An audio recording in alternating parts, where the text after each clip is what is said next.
चोरी के सीना चोरी हुई अब चोरी होई छै शादी चोरी चकारी हुई है।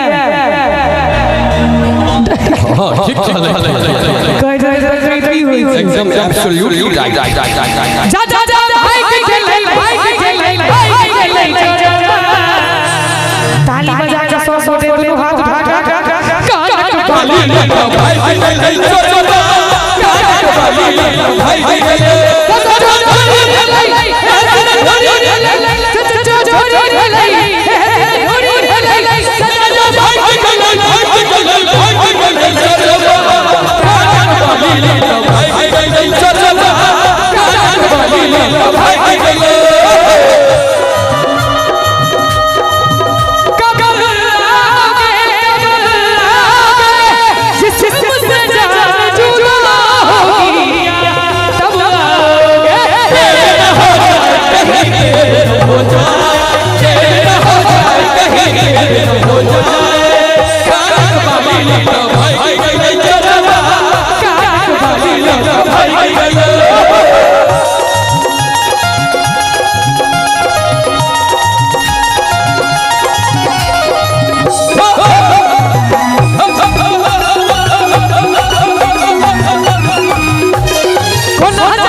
म्यूजिक डायरेक्टर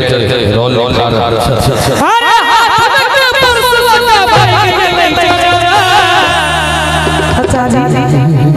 तुम तो ठहरे परदेसी एक बार ताली बजाओ सब हमारा चाची के ले तुम तो ठहरे परदेसी आयो आहा तो चलो आयो इनका पूछे छे गमछा वाला चाची के अही के कही छे इनका क्या है तुम तो ठहरे परदेसी तुम तो ठहरे परदेसी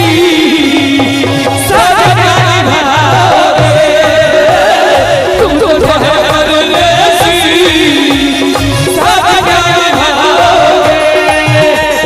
तुम तो ठहरे परदेसी साथ क्या भाग तुम तो ठहरे परदेसी साथ क्या भाग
हाँ सब जने वाला की नहीं प्रयास में छै कते गोटा कुमार छियै से हाथ हाथ करियो तो वाह ई कुमार छथिन यौ हाथ धर धर कर यो काका पाछा तुम्हें पाछा साथी आगे उठल खेले से देख गया आगे हुनके लगो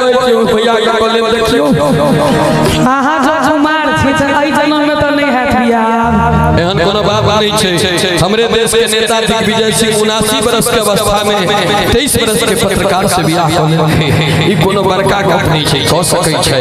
एही उम्र के बाबा सब धरेलखिन ये एही उम्र के एको बाबा नहीं धरेलै की धरा चाहे छी यो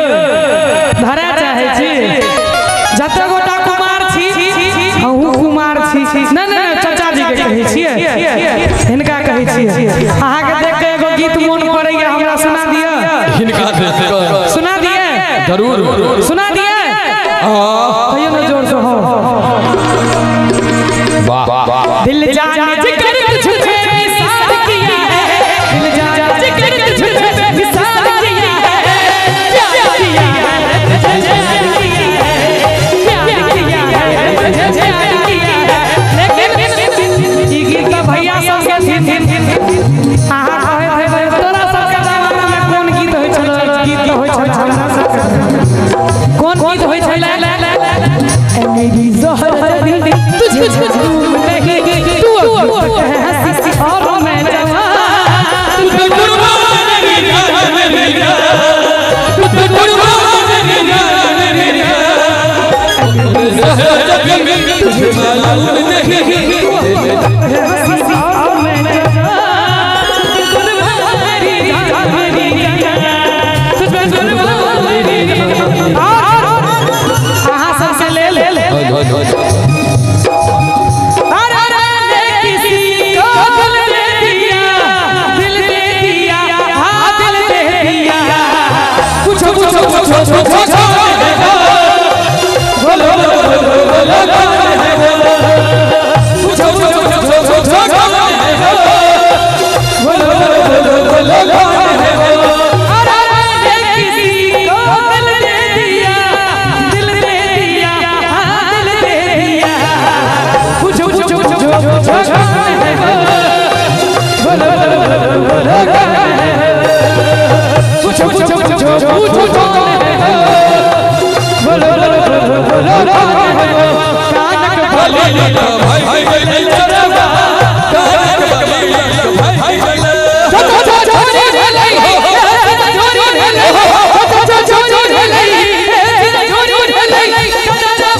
ठीक लगा हुआ तो तुम हाथ उठाइयो और ताली बजा के हमरा संगे कानक बाली भाई के ले चलो